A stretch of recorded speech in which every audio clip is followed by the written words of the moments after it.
Hello, कैसे हैं आप लोग। उम्मीद करते हैं अच्छे होंगे।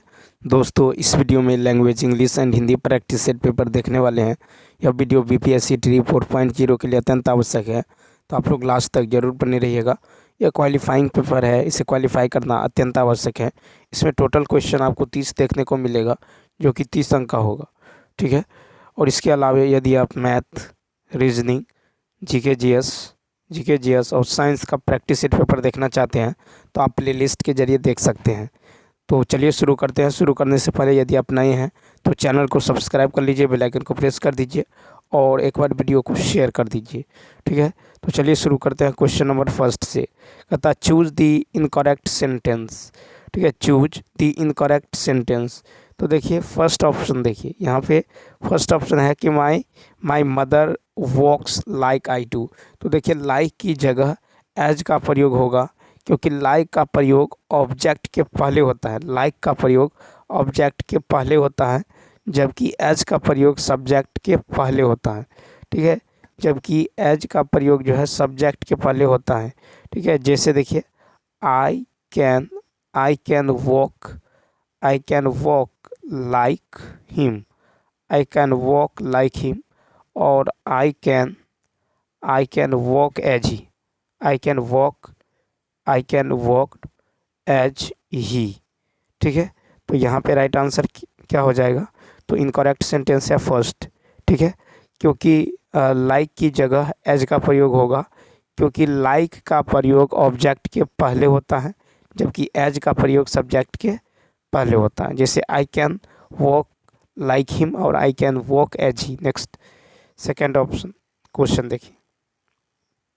सेकेंड है कि identify the most appropriate choice that transform the following sentence into indirect speech.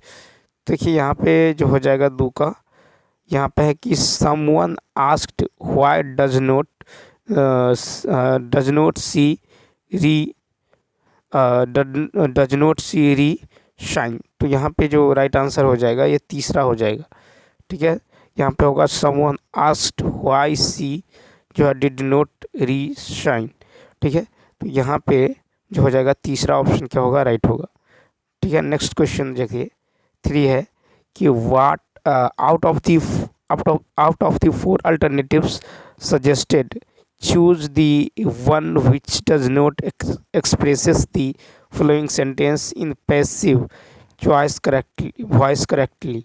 यहाँ पे है कि he urged the council to reduce the rates। तो 3 में देखिए, 3 में है कि प्रश्न जो है सिंपल पास्ट के एक्टिव वॉइस में है। ठीक है, इसका जो पेसिव होगा ये हो जाएगा दी काउंसिल वाज अर्गी टू रिड्यूस दी रेट्स, यानी फर्स्ट ऑप्शन। ठीक है, तो यहाँ पे जो हो जाएगा ही अर्गी the council to reduce the rates. तो यहाँ पे ऑब्जेक्ट होगा दी काउंसिल वॉज होगा। ठीक, नेक्स्ट क्वेश्चन देखिए 4 देखिए। 4 है कि out of the flowing alternatives given choose the one which can be substituted for the flowing phrase animals of a given region or period। तो 4 में देखिए यहाँ पे हो जाएगा फ्लोरा, यानी फर्स्ट ऑप्शन। ठीक है, सॉरी यहाँ पे तीसरा ऑप्शन हो जाएगा, फाउना हो जाएगा। तो ये फ्लोरा मतलब होता है किसी क्षेत्र में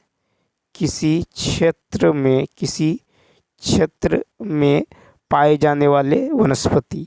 ठीक है, और FLOC की फ्लॉक मतलब होता है जानवरों का झुंड। ठीक है, FLOC के मतलब होता है जानवरों का झुंड। और फाउना मतलब होता है किसी क्षेत्र में पाए जाने वाले पशु। ठीक है, फाउना मतलब होता है किसी क्षेत्र में पाए जाने वाले पशु। ठीक है, तो यहाँ पे तीसरा ऑप्शन होगा। ठीक है, animals of a given region और पीरियड। तो यहाँ पे हो जाएगा तीसरा ऑप्शन, क्या हो जाएगा? तीसरा ऑप्शन हो जाएगा। नेक्स्ट क्वेश्चन देखिए 5। क्वेश्चन नंबर 5 है कि what is the feminine gender of master. ठीक है, what is the feminine gender of master.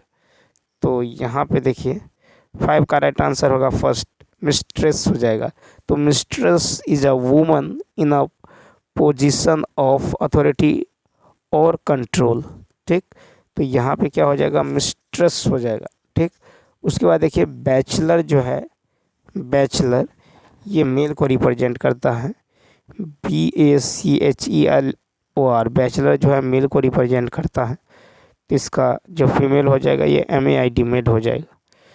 Made जो है फीमेल को रिप्रेजेंट करता है। उसके बाद हॉर्स जो है HORSE, हॉर्स जो है मेल को रिप्रेजेंट करता है, हॉर्स।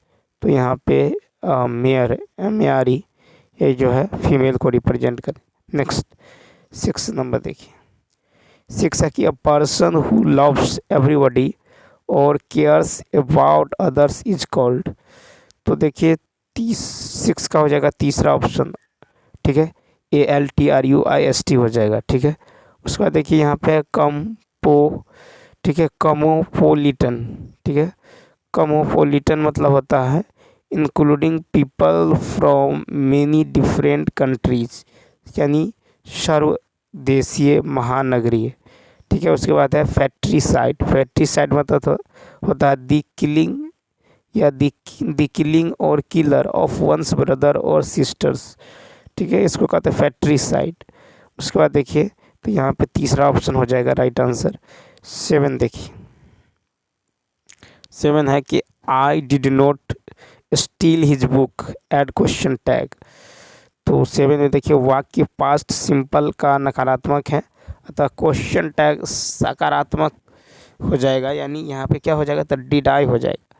तो यहाँ पे हो जाएगा डिड आई, तीसरा ऑप्शन। नेक्स्ट 8 नंबर है कि when I walk up my mummy dot dot breakfast supply correct tense form. तो यहाँ पे देखिए दूसरा ऑप्शन हो जाएगा। तो जब दो घटनाएं भूतकाल की हो तो पूर्व घटित घटना को पास्ट परफेक्ट में व्यक्त किया जाता है एवं बाद की घटना को पास्ट सिंपल में। ठीक है, तो यहाँ पे हो जाएगा। तो अतः यहाँ पे हैड ऑलरेडी प्रिपेयर्ड का प्रयोग होगा। ठीक है, तो हैड ऑलरेडी प्रिपेयर्ड हो जाएगा। तो when I walk up my mummy had already prepared breakfast. ठीक है, तो यहाँ पे हो जाएगा हैड ऑलरेडी प्रिपेयर्ड। ठीक है, चलिए नेक्स्ट देखते हैं 9। और देखिए 9 से 11 तक यहाँ पे पैसेज पढ़ के जो है क्वेश्चन का आंसर देना है। वस्तुतः भाववादियों ने सौंदर्य को कला और साहित्य के रूप में के साथ जो है जोड़ दिया है। सौंदर्य को विशुद्ध कलात्मक मूल्यों से जोड़ दिया गया है। यहाँ दुहाई शुद्ध कलात्मक मूल्यों की दी जाती हैं, लेकिन प्रयोजन जो है बुजुर्गों संस्कृति की सुरक्षा का होता है। जनजीवन के संघर्ष समर्पित साहित्य और काव्य की पहचान के लिए आवश्यक चेतना का विकास ही नहीं होने दिया जाता। भाववादी बुजुर्ग सौंदर्य जनवादी कला और साहित्य की मूल्यवान विरासत से जनता को वंचित करने का षड्यंत्र रचता है। साधारणतः सौंदर्य शास्त्र के विद्वान जिस सौंदर्य का विवेचन करते हैं वह साहित्य तथा अन्य ललित कलाओं के सौंदर्य होता है। कला अथवा साहित्य के फार में कल्पना, बिंब, प्रतीक जो है ध्वन्यात्मकता, नाद, रस और अलंकार आदि के माध्यम से उत्पन्न सौंदर्य कला अथवा साहित्य तो तभी सार्थक होगा जब वह जन से, समाज से जुड़े। 9 है कि विरासत का आशय है। तो विरासत का आशय है उत्तराधिकारी। नेक्स्ट फिर 10 है कि गद्यांश का केंद्रीय विषय। तो देखिए गद्यांश का केंद्रीय विषय है आपको सौंदर्य शास्त्र। ठीक है, नेक्स्ट फिर साहित्य की सार्थकता। जब साहित्य की सार्थकता, तो देखिए साहित्य की सार्थकता है जब वह समाज से जुड़े, दूसरा ऑप्शन। नेक्स्ट है कि इनमें से कौन सा शब्द अन उपसर्ग से योग से बना है, अन उपसर्ग के योग से बना है। तो यहाँ पे जो हो जाएगा 12 का फर्स्ट हो जाएगा अनेक। तो अनेक जो है अन प्लस एक, ठीक है, अनेक जो है अन प्लस एक में अन उपसर्ग से बना है। नेक्स्ट 13 नंबर देखिए, 13 है कि मैं स्वयं वहीं से आया हूँ। इस वाक्य में अधोरेखित शब्द का सर्वनाम का प्रकार लिखिए। तो 13 का तीसरा ऑप्शन निजवाचक सर्वनाम। तो वे सर्वनाम शब्द जिनसे निजत्व का बोध होता है उन्हें निजवाचक सर्वनाम कहते हैं, ठीक है। जैसे मैं स्वयं, खुद, अपने आप, ठीक है, अपने आप, उदाहरण में स्वयं वहीं से आया हूँ, ठीक है, ये हो जाएगा निजवाचक, ठीक है। निजवाचक होता है मैं, स्वयं, खुद, अपने आप। नेक्स्ट 14 है कि उसने दो पत्र लिखे उससे दो पत्र लिखे जाएंगे। इस वाक्य का कर्तवाच्य लिखिए। तो 14 का फर्स्ट हो जाएगा, वह दो पत्र लिखेगा, ठीक है। तो उससे दो पत्र लिखे जाएंगे, यह है कर्मवाच्य, ठीक है। उससे दो पत्र लिखे जाएंगे, उससे दो पत्र लिखे जाएंगे, यह है कर्मवाच्य। तो कर्तवाच्य क्या होगा, वह दो पत्र लिखेगा, ये हो जाएगा कर्मवाच्य, ठीक है। नेक्स्ट 15 देखिए, 15 है कि निम्नलिखित शब्द का कौन सा पर्यायवाची नहीं है, ज्ञात कीजिए। नौका, तो नौका का पर्यायवाची यदि देखें तो तरीनी, ठीक है, तरीनी। उसके बाद है जलयान, तरीनी, जलयान एवं नाव, तरीनी, जलयान एवं नाव, ठीक है, तरीनी, जलयान एवं नाव। सारंग मोर का पर्यायवाची है, और सारंग जो देखें मोर का पर्यायवाची है। तो 15 का जो हो जाएगा, 15 का हो जाएगा आपको फर्स्ट, ठीक है। तो नौका के पर्यायवाची है तरीनी, जलयान एवं नाव, ठीक है। फिर सारंग जो है ये मोर का पर्यायवाची है, सारंग किसका है, मोर का पर्यायवाची है। नेक्स्ट 16 है कि अर्वाचीन का विलोम शब्द है। 16 अर्वाचीन का विलोम, तो देखिए दूसरा होगा प्राचीन, ठीक है। यथार्थ का विलोम होता है कृत्रिम, यथार्थ का विलोम कृत्रिम। अर्वाचीन का विलोम होता है प्राचीन, ठीक है। अर्वाचीन का विलोम क्या होता है, तो प्राचीन, ठीक है। अर्वाचीन का विलोम हो जाएगा प्राचीन, अर्वाचीन का विलोम प्राचीन, ठीक है। वर्तमान का जो हो जाएगा ये हो जाएगा भूत, वर्तमान का विलोम भूत। आधुनिक, आधुनिक, आधुनिक का उल्टा हो जाएगा प्राचीन, आधुनिक का उल्टा प्राचीन। नेक्स्ट फिर 17 है कि जो तर्क द्वारा माना जा चुका हो, इस वाक्यांश के लिए उपयुक्त शब्द लिखिए। तो 17 का होगा तर्क सम्मत, जो तर्क द्वारा माना जा चुका है के लिए एक शब्द है तर्क सम्मत। नेक्स्ट क्वेश्चन नंबर देखिए 18 है कि निम्नलिखित 18 है निम्नलिखित प्रश्न में दिए गए 4 विकल्पों में से उस विकल्प का चयन करें जो दिए गए मुहावरे के अर्थ सर्वश्रेष्ठ रूप से व्यक्त करता है। खाकर डकार नहीं लेना, ठीक है, खाकर डकार नहीं लेना। तो इसका राइट आंसर क्या होगा, दूसरा ऑप्शन, यानी हजम कर जाना, ठीक है। तो मुहावरा है खाकर डकार नहीं लेना, यानी हजम कर जाना, ठीक है, हजम कर जाना। नेक्स्ट 19 है कि इनसे क्रिया के किस रूप में कर्ता के अनुसार लिंग परिवर्तन नहीं होता। तो 19 का दूसरा ऑप्शन भूतकालिक रूप में, इनसे क्रिया के किस रूप में कर्ता का अनुसार लिंग परिवर्तन नहीं होता। तो 19 का हो जाएगा आपको दूसरा ऑप्शन, यानी भूतकालिक रूप में। तो क्रिया के भूतकालिक रूप में कर्ता के अनुसार लिंग परिवर्तन नहीं होता, क्रिया के भूतकालिक रूप में कर्ता के अनुसार लिंग परिवर्तन नहीं होता, यानी दूसरा ऑप्शन, ठीक है। क्रिया के भूतकालिक रूप में कर्ता के अनुसार लिंग परिवर्तन नहीं होता, क्रिया के भूतकालिक रूप में, कर्ता के अनुसार लिंग परिवर्तन नहीं होता है। नेक्स्ट 20 है निम्नलिखित वाक्यों में से सरल वाक्य ज्ञात करें। 20 का फर्स्ट, दीपांशु आते ही रोने लगा। तो वाक्य दीपांशु आते ही रोने लगा सरल वाक्य होगा, ठीक है। नेक्स्ट क्वेश्चन देखिए 21 नंबर, क्वेश्चन नंबर 21 है कि श्री कामता प्रसाद गुरु के अनुसार विराम चिन्हों को किस भाषा से लिया हुआ माना जाता है। 21 का दूसरा अंग्रेजी। तो हिंदी वाक्य के विशेषज्ञ कामता प्रसाद गुरु ने विराम चिन्हों की संख्या 20 मानी है। ठीक है, 20 मानी है। कामता प्रसाद गुरु ने पूर्ण विराम को छोड़कर जो बाकी सभी विराम चिन्हों को अंग्रेजी से लिया हुआ माना है। ठीक है, तो श्री कामता प्रसाद गुरु के अनुसार विराम चिन्हों को किस भाषा से लिया हुआ माना है? तो देखिए दूसरा ऑप्शन अंग्रेजी। तो हिंदी व्याकरण के विशेषज्ञ कामता प्रसाद गुरु ने विराम चिन्हों की संख्या 20 मानी है। कामता प्रसाद गुरु ने पूर्ण विराम को छोड़कर बाकी सभी को चिन्हों को अंग्रेजी से लिया गया हुआ है माना है। नेक्स्ट फिर है कि दिए गए वाक्य का काल ज्ञात कीजिए। आधुनिक युग की मीरा महादेवी वर्मा ने मेरा परिवार मेरा संस्करण लिखा है। तो 22 का देखिए दूसरा ऑप्शन आसन भूतकाल। तो जिस क्रिया की समाप्ति निकट भूत में या तत्काल में संपन्न होती है वह आसन भूतकाल कहलाता है। आसन भूतकाल कहलाता है। उदाहरण आधुनिक युग की मीरा महादेवी वर्मा ने मेरा परिवार नामक संस्करण लिखा है। नेक्स्ट 23 है कि दिए गए शब्द युग्म का सही शब्द युग्म ज्ञात करें। ठीक है, तो यहाँ पे है इंदिरा और इंद्र। तो देखिए इंदिरा और इंद्र की बात करें तो इंदिरा मतलब होता है इंद्र।